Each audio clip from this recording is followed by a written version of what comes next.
The Galactic Council had always been a symbol of unwavering peace, maintaining balance across thousands of planets and species for millennia. For 3,000 years, no civilization dared to disrupt the calm, and even the most volatile societies found harmony within this alliance. But today, an unprecedented announcement echoed through every corner of the galaxy. The Council was declaring war. The message broadcast to every species, transmitting a somber declaration: humanity, a young species by galactic standards, had grown too dangerous, too unpredictable. Humanity's power and audacity threaten the delicate stability we have built, the Council pronounced, cloaked in a regal authority that left no room for dissent. To most in the galaxy, the Council's authority was absolute. But to the humans, this threat wasn't terrifying, it was laughable. As the message reached Earth, humanity's response wasn't one of fear or rage, it was amusement. This wasn't the reaction the Council had anticipated. Humans openly laughed, some viewing the Council's grim declaration as an outdated threat. They joked, some in disbelief, others genuinely entertained. For them, it was almost surreal that the galaxy's most respected coalition of species had deemed them so dangerous as to break a peace that had lasted eons. This laughter wasn't born from arrogance or ignorance, it was rooted in an unshakable confidence that humans had in themselves. They had faced extinction before, natural disasters, wars, plagues. Survival was embedded in their core. For centuries, humans had overcome obstacles alone, pushed to adapt and innovate. They had learned to confront chaos without relying on cosmic coalitions or ancient treaties. And now, with alien fleets preparing to descend upon them, that same resolve surfaced again, only with a new, unexpected layer of humor. Across human media, broadcasts played clips of alien leaders warning of humanity's reckless potential and the dangerous pace at which they advanced. News anchors chuckled, pundits made jokes, and memes spread faster than wildfire. To the average human, the Council's rhetoric was an amusing mix of pomp and paranoia. Yet, behind the laughter lay an awareness of what this really meant. Humans had a knack for thriving in adversity, and this time, they sensed an opportunity. Among human leadership, however, the response was more measured. While civilians joked, their leaders assessed the situation carefully. They knew that this wasn't just bluster from the Council. Alien species far older and technologically advanced than humans were aligning against them. The Galactic Council had a formidable fleet and billions of troops, most with generations of combat training and the highest level of technology in the known galaxy. Human leaders gathered, not in panic, but with a sober understanding that this would require strategy, creativity, and precision. Humanity's leading strategists assembled in secure locations around Earth, their minds working at a relentless pace. Plans that had long been theoretical, the subject of countless simulations, were pulled from classified archives. They were ready. And although their civilian population didn't yet realize it, Earth's defenses had been prepared for an event like this, even if that preparation had been covert. Leaders and experts from various fields, military, science, engineering, convened to ensure their defenses weren't just ready to protect Earth but to make a statement that would resonate throughout the galaxy. Despite the Council's assessment, humans knew their strength didn't lie in brute force alone. The Council believed humanity was only dangerous because of their technology's rapid advancement, yet humanity's true strength lay in their minds, in the adaptive, creative resilience that had propelled them through countless eras of uncertainty. They were unafraid of experimentation and unfamiliar tactics. Where other species saw war as a predictable dance of power, humans saw it as a chaotic, unpredictable game. And they intended to play their cards well. A quiet determination grew among human leaders. They would respond, not with fear but with calculated precision. This was a chance to demonstrate that humanity was far from reckless or impulsive. They were simply driven by a unique perspective, one shaped by a history of struggle and perseverance. The Council had underestimated them, mistaking their rapid development and resilience as a sign of aggression. But they'd see, soon enough, that humanity's resilience was a gift and, if necessary, a formidable weapon. As leaders finalized their strategies, they kept one sentiment in mind: this wasn't just about survival. It was about respect. The Council had acted without understanding the essence of humanity, viewing them as an anomaly, a threat to the galaxy's centuries-old status quo. The humans would show them otherwise, not through surrender or diplomacy, but by showing that survival wasn't a fluke for them. It was their legacy. The galaxy watched with bated breath, uncertain of how this conflict would unfold. The Galactic Council was taken aback, its members utterly stunned by humanity's reaction. They had anticipated fear, even desperation, anything but laughter. To them, it was unthinkable that a species so young and comparatively fragile could respond with such audacity. The Council was composed of the galaxy's oldest and most revered species, civilizations that had maintained order for eons. They could not comprehend humanity's apparent indifference. In closed chambers, alien leaders fumed, analyzing every aspect of human behavior, questioning whether humanity was truly ignorant of the threat or merely mocking their authority.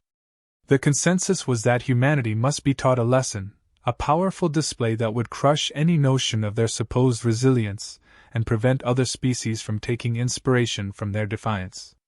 The Council moved swiftly, activating fleets that had lain dormant for centuries, stored away for the unlikely event of a breach in the galactic peace. Across the galaxy, colossal warships were mobilized, traveling in unison toward Earth. Each vessel was a symbol of the Council's control, carrying weapons refined over millennia, technologies unimaginable to the average human. These ships represented not only military might but the untouchable power of the Council itself. Entire armadas converged, each fleet dedicated to a different stage of Earth's subjugation, ensuring that no fragment of resistance would remain unaddressed. The Council's logic was simple: a show of overwhelming force, deployed swiftly and without mercy, would leave no doubt about their supremacy. Meanwhile, the Council's leaders reassured their citizens, promising a swift victory. Broadcasts echoed through every major city across allied planets, declaring that humanity's arrogance would soon be corrected.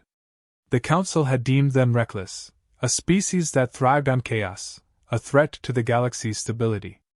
As far as the Council was concerned, this was a duty, an obligation to secure peace by erasing any trace of human defiance. There was no room for hesitation.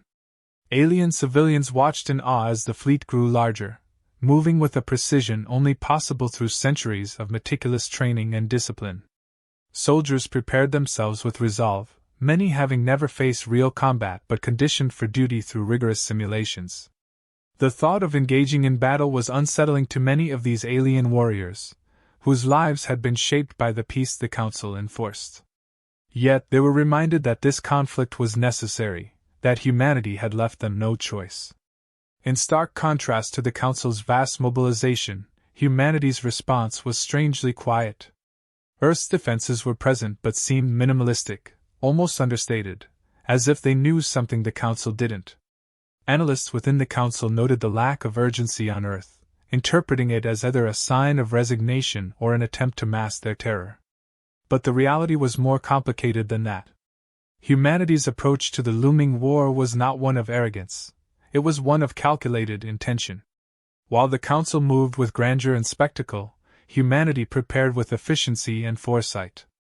Humanity's scientists and engineers worked behind closed doors, overseeing defenses and finalizing contingency plans. The goal was not to meet the Council's force head-on but to exploit their reliance on overwhelming strength. Leaders and strategists anticipated the Council's methods, drawing on years of covert research and insights into alien technologies. This was humanity's way, not to mimic the grandeur of galactic powers but to use whatever advantage they could, however small, with precision. As the Council's fleet inched closer to Earth, their leaders felt a growing unease, a sense that something was amiss. They had encountered countless species over the millennia, had seen entire worlds fall into line without a hint of resistance. Yet here was humanity, an enigma even now, unshaken by the impending assault. Some among the Council's ranks began to question whether they had misjudged their enemy, if perhaps humanity's laughter had been more than mere bravado. But the Council was too deeply committed. Their path had been chosen, and to withdraw now would be an unprecedented display of weakness. To question their own actions would undermine the very authority upon which the Council was built. No, they would not retreat. Instead, they doubled down, moving forward with renewed vigor, determined to force humanity into submission. As the fleet approached Earth, the Council felt a strange silence from their adversary. Human broadcasts grew quiet, and their activity seemed to lessen rather than intensify, as though they awaited the arrival with calm acceptance. To the Council, this felt like a final, desperate bluff, a quiet surrender masked as resilience. The alien commanders steeled themselves for the inevitable victory, convinced that humanity's silence was the last gasp of a cornered animal. Yet humanity was anything but cornered. While the Council interpreted their quiet as defeat, human leaders prepared their forces with unwavering focus, their strategy built on subtlety rather than spectacle. They knew the Council would rely on their strength, believing it to be the only path to victory. Humanity, however, understood that survival was not about strength alone but about using every opportunity, exploiting every oversight, and turning weaknesses into advantages. The Council believed that humanity's laughter was born from arrogance, that it was a facade, masking fear or ignorance. But they would soon learn that humanity's confidence was not without cause. Every preparation, every quiet move, every seemingly minimalistic defense was deliberate, crafted with the precision that had been humanity's true weapon all along. The galaxy watched with bated breath, unprepared for the lesson that would soon unfold, as the Council's fleets bore down on a planet that appeared unguarded yet stood ready in ways they could not yet understand.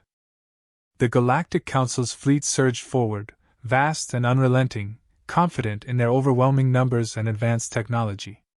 This was to be a demonstration of power, a calculated operation intended to crush any resistance. Each ship, a towering symbol of the Council's might, moved with absolute precision, guided by a strategy honed over centuries of simulations. Yet, as the fleet approached Earth's orbit, something unexpected happened. Human forces did not respond with a traditional defense, nor did they deploy massive fleets to match the Council's armada. Instead, humanity's approach was far more unorthodox, relying on tactics that defied conventional logic.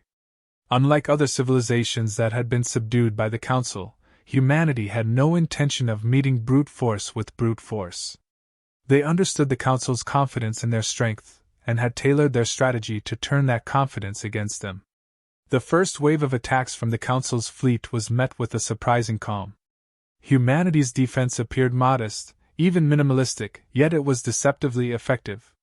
Small, agile craft, each equipped with unconventional weaponry, intercepted the Council's ships with remarkable precision. These vessels, far smaller than the Council's behemoths, moved unpredictably, weaving through the larger ships and targeting weak points with astonishing accuracy. Their seemingly haphazard movements were, in fact, carefully calculated, throwing the Council's rigid formations into disarray. Council commanders found themselves unable to anticipate humanity's tactics. Every move they made was countered with a response they had never encountered. Humanity's forces exploited every vulnerability, using weapons and strategies that defied the conventional wisdom of galactic warfare. Where the Council relied on overwhelming force, humanity employed precision and adaptability, confusing the Council's fleets and dismantling their carefully planned attack formations. The confusion among the Council's forces grew as human ships struck with relentless precision, dismantling the Council's approach piece by piece. The larger ships, once considered impregnable, became cumbersome targets in the face of humanity's swift and nimble tactics. The Council had expected to dominate through sheer power, but now, their strength was turning into a liability. Their fleets, built for overwhelming conquest, were now vulnerable to the subtle, tactical strikes from a foe they had so gravely underestimated. In their arrogance, the Council had assumed that humanity's laughter had been a mask, a desperate front hiding fear. Yet they were now beginning to understand that the laughter had been genuine. Humanity was not laughing in the face of an inevitable defeat. They were laughing because they had seen through the Council's assumptions and knew precisely how to counter them. The Council, accustomed to facing submissive opponents, was unprepared for an adversary who challenged their most fundamental beliefs about power and warfare. As the battle unfolded, it became clear that humanity's approach was unlike anything the galaxy had seen before. Their tactics were a blend of strategy and creativity, born from a history of survival and innovation. Human commanders seemed to anticipate the Council's every move, as if they had studied the Council's methods and adapted them to fit their own unconventional approach. The result was a constant, relentless assault on the Council's expectations, a reminder that humanity was a force unlike any the Council had ever faced. The Council's attempts to regroup and adapt only deepened their confusion. The rigid structure of their fleet, once an asset, now became a hindrance. Human forces exploited every misstep, capitalizing on the Council's slow response to their shifting tactics. It was a battle of agility against force, of intuition against calculation. And in this fight, humanity's adaptability gave them an undeniable edge. Every attempt by the Council to reassert control was met with another unexpected maneuver, another tactic that threw them off balance. Alien commanders, once so sure of their imminent victory, now found themselves questioning everything they knew about warfare. They realized that humanity's laughter had not been a sign of ignorance but of confidence, a confidence that came from knowing they had the means to defy even the most formidable force in the galaxy. For every move the Council made, humanity had a counter, a strategy that turned the Council's strengths into weaknesses. The Council had underestimated the humans' capacity for innovation and their ability to turn any disadvantage into an advantage. As the battle continued, the Council's forces began to falter, their tightly controlled formations breaking apart under the relentless pressure of humanity's tactics. For the first time in millennia, the Council found itself in a position it had never anticipated, vulnerable and uncertain. Humanity had dismantled not only their fleets but also their assumptions, showing the galaxy that true power lay not in brute strength but in adaptability, resilience, and the ability to think beyond conventional limits. The Council's leaders watched in disbelief as their invincible armada was slowly dismantled, one ship at a time. They had believed their forces to be unbreakable, that no species would dare defy their authority. But humanity had shown them that power alone was not enough, that strength without flexibility was a liability. In their quest to dominate, the Council had failed to see the value in understanding their opponent. Humanity, in contrast, had embraced unpredictability, using it as a weapon that the Council could not defend against.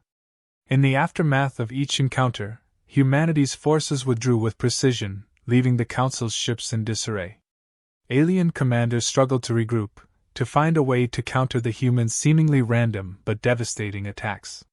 Yet, every attempt to reassert control only highlighted their own rigidity, their inability to adapt in the face of true ingenuity. The Council, so certain of their power, now faced the reality that they had been outmatched by a species they had deemed inferior.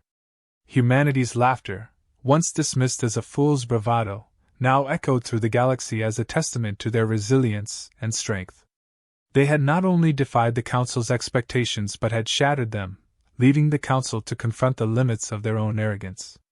In this moment, the galaxy began to see humanity not as a threat, but as a force to be reckoned with, one that could not be subdued by force alone, one that would challenge even the oldest and most powerful civilizations.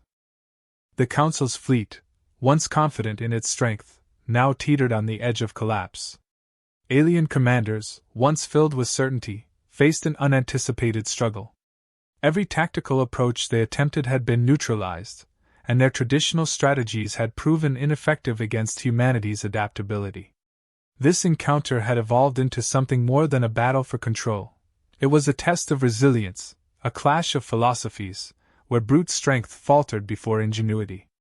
The Council, bound by centuries-old doctrines, found themselves outmaneuvered at every turn.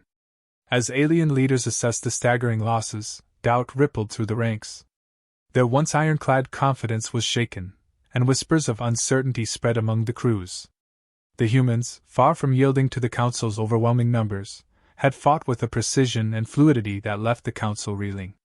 Each move, each counterattack, seemed tailored not just to defend but to dismantle, piece by piece, the foundation of the Council's belief in their own supremacy. It was a calculated display of resilience that disrupted the very core of the Council's authority. In the wake of each skirmish, humanity's forces withdrew with deliberate control, avoiding wasteful engagements and striking only when advantageous. Alien leaders saw these retreats not as signs of retreat or weakness but as measured restraint, proof that humanity possessed a level of discipline that challenged every assumption the Council held about them. This wasn't desperation. It was a strategic choice, one that allowed humanity to preserve its resources and keep the Council's forces constantly on edge. Despite their efforts, the Council's commanders began to accept that the battle had turned against them. What they had viewed as a straightforward campaign was now an uphill struggle. Humanity's laughter, initially dismissed as naivete, now echoed in their minds as a mark of understanding, a confidence that had been rooted in something far deeper than bravado. The Council had miscalculated, assuming that humanity's lack of galactic experience would lead them to crumble under pressure. Instead, they had encountered a species for whom survival was second nature. As human forces continued to adapt and counter each new tactic, the Council's unified front began to splinter. Commanders argued over whether to continue pressing forward or retreat to regroup. Some urged for a withdrawal, recognizing that humanity was unlike any foe they had ever faced. To them, this was no longer a matter of conquest but of survival. Yet, other leaders, proud and unwilling to admit defeat, insisted on pressing forward, convinced that humanity's resilience could still be broken if only they applied more force. These divisions eroded the Council's cohesion. Orders became conflicted, strategies disjointed, and morale weakened. In their desperation to regain control, the Council abandoned the disciplined precision that had once defined them, adopting tactics they would have deemed reckless under any other circumstance. But humanity, with their unpredictability and adaptability, was unfazed by this chaotic shift. They anticipated every move, responding with a calm determination that frustrated and demoralized the Council's forces. Human leaders recognized this shift in their adversaries. They observed the cracks in the Council's once unified front, understanding that the Council's strength was as much a product of perception as of power. And that perception was now crumbling. Humanity seized this opportunity, pressing forward with an unwavering resolve. Their tactics became even more pointed, targeting the Council's vulnerabilities, pushing them further toward disarray. For the Council, the situation grew increasingly dire. Their command structure, designed for orderly control, had fractured under the strain of fighting an enemy who thrived in the unpredictable. Human forces continued to chip away at their defenses, exploiting every flaw and widening every gap. In their final attempts to re-establish control, the Council's leaders issued desperate orders to regroup, calling back their fleets, realizing that they had underestimated their adversary at a fundamental level. As human ships advanced, the Council's leaders faced a choice they had never anticipated: to surrender. This was unthinkable. Surrender would mean an admission of failure, a relinquishing of their authority to a species they had deemed lesser. But the losses had become too great, the cost of victory too high. They could no longer ignore the reality that humanity was not only capable but formidable, and equal in ways the Council had refused to acknowledge. The decision to surrender was met with reluctance and disbelief among the Council's highest members. It was a bitter end to what they had expected to be a swift and decisive campaign. As they finally accepted the terms of surrender, they acknowledged, however reluctantly, that humanity's strength lay not only in its technology or tactics but in its ability to adapt, to endure, and to challenge even the mightiest forces without faltering. Humanity's response to the Council's surrender was quiet and firm. They did not gloat or revel in victory. Instead, they extended a hand, offering peace without humiliation, asserting that they had no desire for conquest or revenge.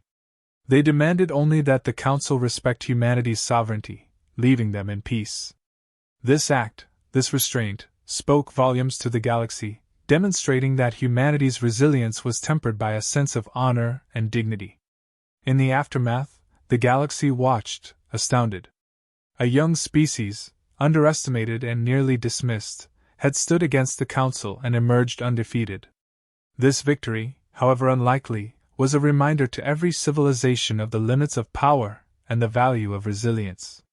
Humanity's legacy had been established not through conquest, but through an unwavering refusal to be dominated. As the Council withdrew, they left with a profound understanding of humanity's strength, a strength that could not be measured in ships or weapons but in the resolve that had carried them through every challenge. The galaxy would never look at humanity the same way again, and the Council, though humbled, was forced to respect the indomitable spirit that had defied them. Humanity had not only survived but had proven that they could hold their own among the stars, a testament to the power of resilience, unity, and the courage to face even the most daunting of challenges without yielding.